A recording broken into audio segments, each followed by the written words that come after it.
नमस्कार दोस्तों। आज हम बात करेंगे डिवोर्स की, यानी तलाक की।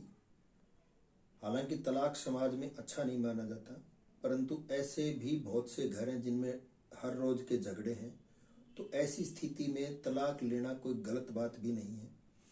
और तलाक के लिए हिंदू मैरिज एक्ट में सेक्शन 13 में प्रोविजंस हैं। उसमें कुछ ग्राउंड्स बताए गए हैं कि किस आधार पे आप तलाक ले सकते हो।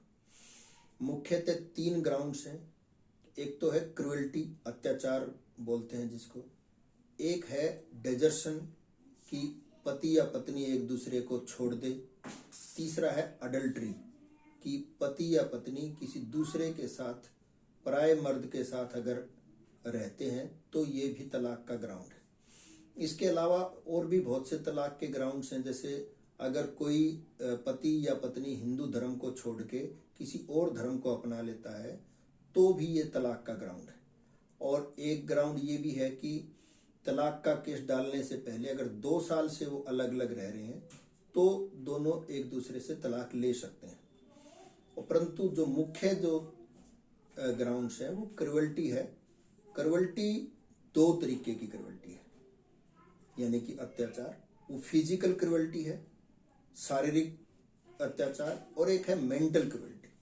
फिजिकल क्रुएल्टी जो है वो ऐसी क्रुएल्टी जिसमें कि पति या पत्नी की वजह से अपने पार्टनर को जान का खतरा हो जाए, किसी की स्वास्थ्य का खतरा हो जाए, कोई ऐसा अंग भंग हो जाए, कोई बहुत ज्यादा चोट लग जाए, उसको हॉस्पिटलाइज होना पड़े, तो उसको फिजिकल क्रुएल्टी बोलते हैं। और उस क्रुएल्टी में ये केस जो है ज्यादातर पत्नी के ऊपर, पति की जो क्रुएल्टी है वो ज्यादा होती है। और इसके लिए आपको डायरेक्ट एविडेंस कोर्ट में देना पड़ता है। उसमें डायरेक्ट एविडेंस में आपको MLR या फिर आपके पास कोई हॉस्पिटल का रिकॉर्ड हो या कोई इस तरीके के फोटोग्राफ्स हो, वो आपको देने से ही फिजिकल क्रुएल्टी साबित होती है। दूसरा है मेंटल क्रुएल्टी। मेंटल क्रुएल्टी एक ऐसी क्रुएल्टी है जिसको पैमाइश करने का पूरी दुनिया के अंदर आज तक कोई साधन नहीं बना कि कितनी मेंटल क्रुएल्टी है, उसको मापा नहीं जा सकता। हाँ, मेंटल क्रुएल्टी कई चीजों पे डिपेंड करती है।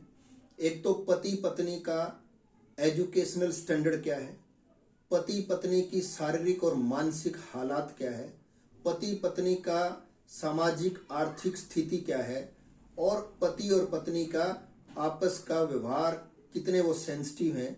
उन सारी चीजों पे मेंटल क्रुएल्टी डिपेंड करती है।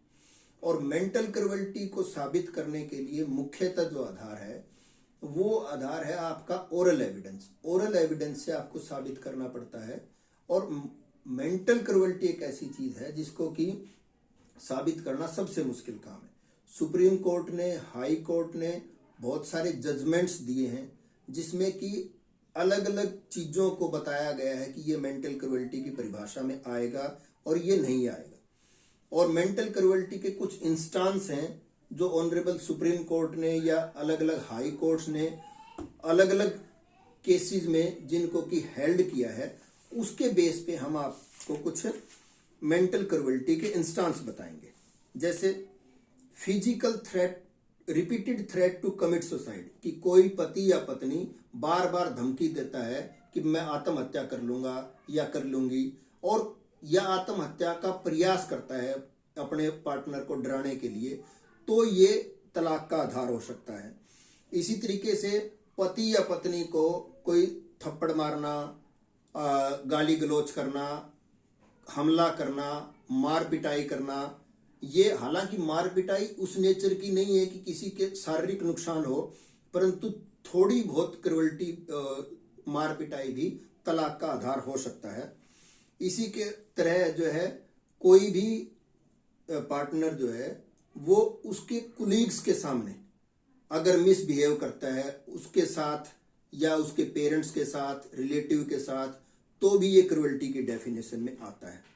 और अगर पत्नी खासतौर पे कि जो घर के काम जो भी उसके जिम्मे है वो अगर नहीं करती है तो भी ये मेंटल क्रुएल्टी की डेफिनेशन में आता है।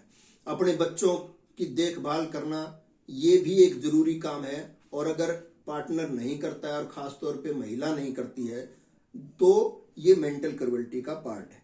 और एक इम्पोर्टेंट ये है कि अपने हस्बैंड को या अपनी पत्नी को अब्यूज करना, इंसल्ट करना, उसकी गाली गलौज करना, बहुत भद्दी लैंग्वेज उसके लिए यूज करना, बहुत भद्दे भद्दे उसके ऊपर 4 दिन कमेंट करना, ये मेंटल क्रुएल्टी की डेफिनेशन में है।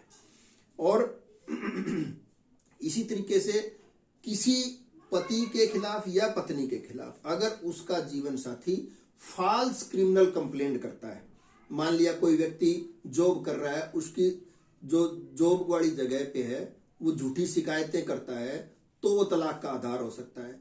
किसी ने पुलिस में शिकायतें कर दी और वो झूठी पाई गई, वो तलाक का आधार हो सकता है। और किसी के ऊपर दहेज का झूठा केस करवा दिया और दहेज के केस में वो बरी हो जाता है, तो वो तलाक का आधार हो सकता है। और किसी के खिलाफ कैरेक्टर से रिलेटेड कोई ऐसे एलिगेशन लगाना कि जो कि सच्चे नहीं हो, जो झूठे एलिगेशंस हों, वो भी तलाक का आधार हो सकता है। एक शक करना, पति पे या पत्नी पे कोई भी पार्टनर शक करता है और वो बेबुनियादी शक है, तो भी ये मेंटल क्रुएल्टी की डेफिनेशन में आता है। एक बच्चों को बहुत ज्यादा मार पिटाई करते हैं, बच्चों के साथ बहुत ज्यादा मिसबिहेव करते हैं, ये एक मेंटल क्रुएल्टी की डेफिनेशन में है। कोई व्यक्ति अगर रेंट पे रह रहा है और अपने लैंडलॉर्ड के साथ, अपने मकान मालिक के साथ बहुत दुर्व्यवहार करता है कि जिससे उनको बार बार मकान बदलना पड़े, ये भी एक मेंटल क्रुएल्टी की डेफिनेशन में है। और अभी पिछले दिनों जैसे मद्रास हाईकोर्ट ने एक जजमेंट दिया कि कस्टम्स के बेस पे कि एक महिला ने मंगलसूत्र नहीं पहना या मंगलसूत्र उतार दिया, तो भी ये मेंटल क्रुएल्टी की डेफिनेशन में आया था और मद्रास हाईकोर्ट ने बाकायदा तलाक दिया। और अपने पेरेंट्स के साथ, मतलब कि कोई भी पति या पत्नी एक दूसरे के पेरेंट्स के साथ मिसबिहेव करते हैं, या पत्नी अपने पति को ये फोर्स करे कि वो अपने माता पिता को छोड़ दे, अपने माता पिता के साथ अलग रहने के लिए फोर्स करे, तो भी ये मेंटल क्रुएल्टी की डेफिनेशन में है। और किसी पति या पत्नी के खिलाफ अखबार में, न्यूज़पेपर में, न्यूज चैनल्स पे कोई झूठी खबरें फैलाना, ये भी मेंटल क्रुएल्टी की डेफिनेशन में है। और अगर तलाक के केस के लिए ज्यादातर कोर्टों में फैमिली कोर्ट्स हैं, फैमिली कोर्ट में आपकी पेटिशन डलेगी, उस पेटिशन के बेस पे दोनों पार्टियों के गवाहों के बाद, दोनों पार्टियों के सबूतों के बाद कोर्ट अल्टीमेटली डिसीजन देती है। और एक लास्ट है अडल्ट्री का ग्राउंड। अडल्ट्री का जो ग्राउंड है, अडल्ट्री का मतलब पति या पत्नी किसी पराये मर्द या पराये औरत के साथ अगर रह रहे हैं, तो वो एक सॉलिड ग्राउंड है तलाक का। और उसके अंदर क्या है, वो प्रूव करने के लिए आपके पास दोनों की या तो कोई इस तरीके की कोई वीडियो हो, कोई फोटोग्राफ्स हो, कोई ऑडियो रिकॉर्डिंग्स हो, या और किसी माध्यम से अगर आप साबित कर सकते हो कि वो एक दूसरे के साथ रह रहे हैं, तो भी ये क्रुएल्टी अडल्ट्री की डेफिनेशन में है और इनके बेस पे तलाक लिया जा सकता है। तो तलाक के बारे में इतनी जानकारी थी। इसके अलावा अगर आपको कोई जानकारी चाहिए तो आप कमेंट कर सकते हैं। आपका बहुत बहुत धन्यवाद।